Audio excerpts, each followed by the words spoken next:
اس کا انٹرویو بھی ہے.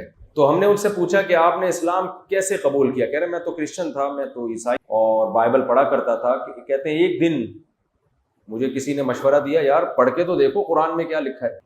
تو جب میں نے قرآن کا مطالعہ کرنا شروع کیا تو اتنا واضح فرق تھا قرآن میں اور بائبل میں، یعنی سمجھنے میں، کہ اتنی واضح آیتیں تھیں، اتنا آسانی سے اپیل کر رہی تھی فطرت کو کہ 2 اور 2 4 کی طرح انہوں نے حق اور باطل کو واضح کر دیا. گورا کہتا ہے اس کے بعد مجھے تلاش ہوئی کہ میں اسلام کس کے ہاتھ پہ قبول کروں.